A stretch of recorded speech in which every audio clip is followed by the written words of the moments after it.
కపట మోసము ఇప్పటికైనా గమనించగలిగితివా?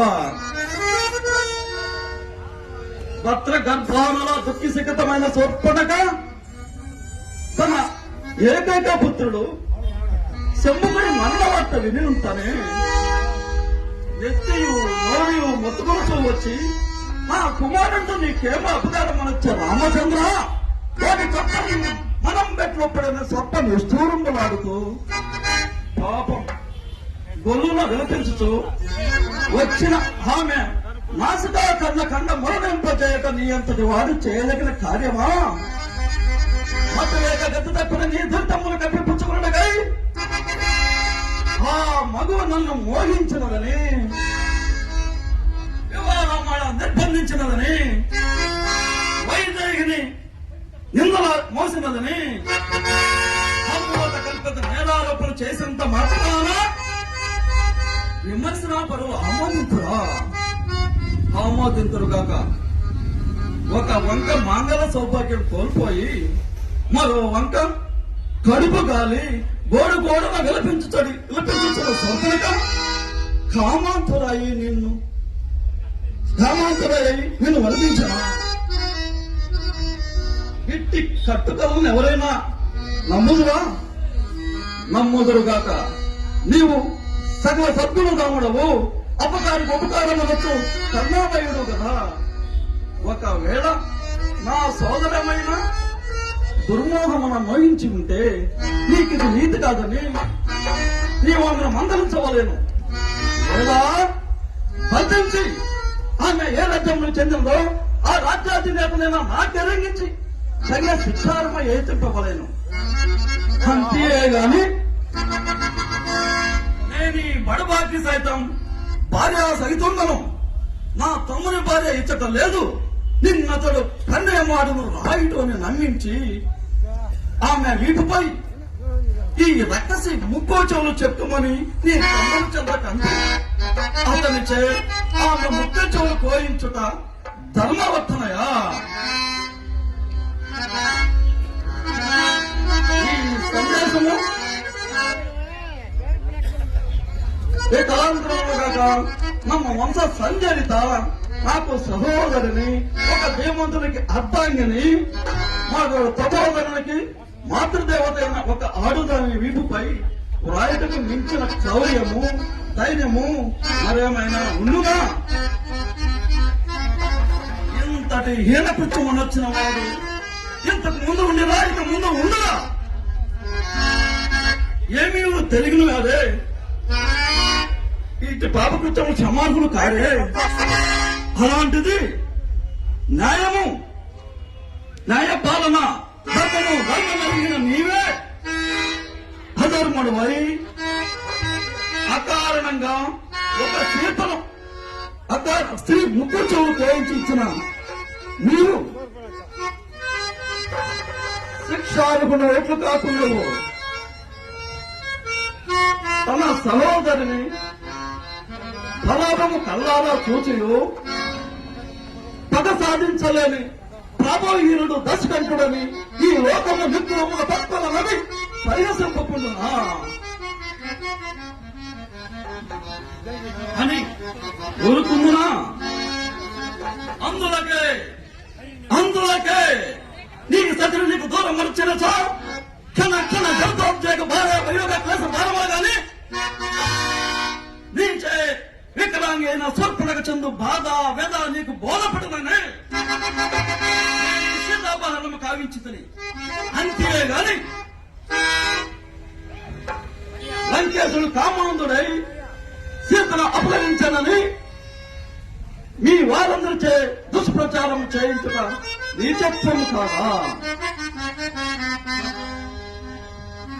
నాడు జనకుడు సాధించిన సీతా స్వయంవరమున శివుని వింటినే ఎత్తలేక భంగపడితినా నేను? మరి ప్రమద బోధగా పరివేషితులై పార్వతీ పరమేశ్వరులన్న ఆ కైలాసగిరినే కదిల్చి ఎత్తిన నేను శివధనస్సును ఎత్తనైతినా? ఆ జనకునిపై కినుక వహించితిని. అంతే కాని సదాశివుని ఆత్మలింగ ప్రసాద కాంక్షినై ప్రాణత్యాగం త్యజించబోని పరితార్థుడనైన నేను ఆ స్వామి వింటిని విక్కుబెట్టి భంగము కావించినంతటి కృతజ్ఞుడునా అయినను శివుని వింటినే ఎత్తలేక భంగపడిన నేను ఆ వింటిని తన బాల్యంలోనే అవలేలగా ఎత్తుపట్టి ఎత్తిన సీతను ఎత్తుకుని సముద్రము లంకించి లంకాపురికెట్లు చేరితిని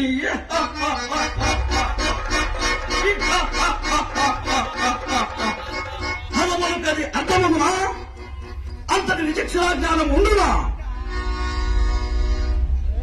యజ్ఞములు ఆచరించయో వీరమరణము పొందియో అన్నదమ్ములు భావమరులు తండ్రి కొడుకులు స్వర్గమున కేగి అచట స్వేచ్ఛారంగంలో చెందడానికి మీకు వారి వరసలు కాని నీతి నియమములు కాని ఎట్లుండను మీరు ఇంటి పశు ప్రవర్తనలా మహా దౌర్భాగ్య అవిడ చేతనే లంకేశుడు చేతులు అపహరించాలని నేలాపాలోచన చేయించుంటది. అర్ధరాత్రి వరకు రుద్రాభిషేకం అనర్చి అనంతరం భోజనము చేయ మమ్మలను నిశాచరులని నీచ కర్ములని వేదన చేయ మీకు దేవతల దుశ్చర్చలు పవన ఫలమయ్యేనా? కరళాదత్తుడు విరోచన పుత్రుడు ప్రహ్లాదుని మనవడు మహాబలానుడైన బలి చక్రవర్తి చెంతకు యాచకుల రూపమున వెళ్ళిన శ్రేణులు 3 అడుగుల భూమి దానముగా స్వీకరించి కుతంత్రముతో ఆ బలిని పాతాలను తొక్కి అంతమందించిన దుష్ట సంహరణయా నాడా బృందాదేవి శీలము దుఃఖించా ఆ శ్రీహరియే ఆ మాయావి శ్రీహరియే మాయా జలంధర రూపంలో జలంధర కేసించి అతడు సాగించిన కామ క్రీడ అకృత్యములు లోక కళ్యాణార్థమా? మూర్ఖుడైన ఆ ఇంద్రుడు నిండు గర్భవతి హిరణ్యకశిపుని సతీకు లీలావతి శిరోజములు పట్టి బలత్కారంగా ఈడ్చుకుని వచ్చుట శిష్టాచారమా? అర్ధరాత్రి గౌతముని పంచచేరి పుకుటము వలె కూచి వేకువైన భ్రమింపజేసి గౌతముని బయటకు పంపి అతని రూపమున అతని సతైన అహల్లను గోడి రమించిన వంచన వెల్లడి అయి శాపకమన్న తన పనుల మర్మాంగాలుగా మార్చుకున్న ఆ సురాధిపతికి సిగ్గక్కులు ఉచ్చమైనవా? సురాధిపతికి ఉచ్చరించలు ఉత్తమైనప్పుడు అతని ప్రీతికై యజ్ఞ యాగాలు అనొచ్చు మునిజనుల చేతలో నిత్య నికృష్టముగా మరెట్లుండును? అసరని నా కథమున నీకు ప్రార్థించిన తాత్కాలిక భార్య వీరద్వేషము గోడుతోడను తేలగలదు. కానీ ఈ కథమున ముక్కు చెవులు కోల్పోయి వికృతరూపం పొందిన మా చెల్లెలు నిరంతర మనోవేదన ఇక ఏనాటికి తీరున్నది కాదే. ఏది ఏమైనానో యుద్ధమునకే సిద్ధమై విజయకాంక్షతో ఉన్న నీకు దోషాదోషం ఫలావశ్యకం. ఇక యుద్ధములకే సిద్ధము కమ్ము. చాటున పెంచి వాళ్ళని వధించుట కాదు, ఇది అమరలోక విజేతతో సమరము.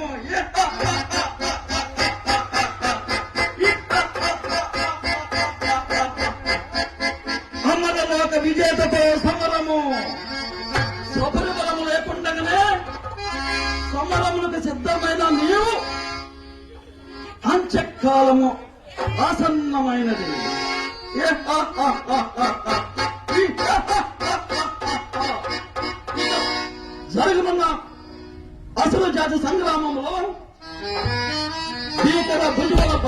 వీరులు మాయాజాల సింహంబులు మా దైత్యుల ప్రతాపాజ్ఞలో ఈ వానర సేన సమస్తము సేనభ్రమ వల్లే వస్తమ్మగుట పద్యం అచంచల ప్రభోకు ఆయుతుండు అనన్య బల సంపన్నుడు అవిక్రమ పరాక్రమమున అమరేంద్రుని జయించి ఇంద్రజిత్ నామం పొందిన నా కుమారుడు మేఘనాథుండు అంబరాన నిలిచి జలతలమ్మున భూతలమ్మున తారతులచున్న నీ కోటి మోకలు నల్లులు నలిగినట్టు నలగకుండునా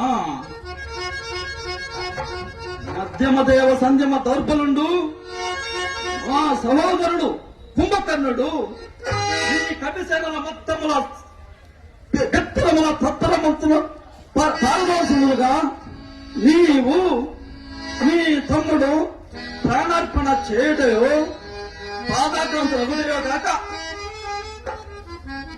తిరిగి గృహముల కరుగుట కల్ల అస్మశిల శౌర్యమున నిరంతర నవకోటి శివలింగార్చన ఉమామేశ్వర ప్రాంతమున నిరంతర సర్పంచుల శిలాఖండ ప్రభావమున రావణ బ్రహ్మ నిర్భయుడు నిరంకుశుడు ఇవాక నిశాఖ గ్రహములు గ్రహగతులు తప్పుగాక మహాకులము కటాలకరై భస్మీభూతమగుగాక భూకంప వాయువు చున్నాభిమగుగాక సప్త సంవత్సరములు ఏకమై అల్ల కల్లోలమై జగత్ప్రలయం సంభవించుగాక జగదేదీపమైన నా మంగళ మాంగళ్యం చెక్కు చెదరదు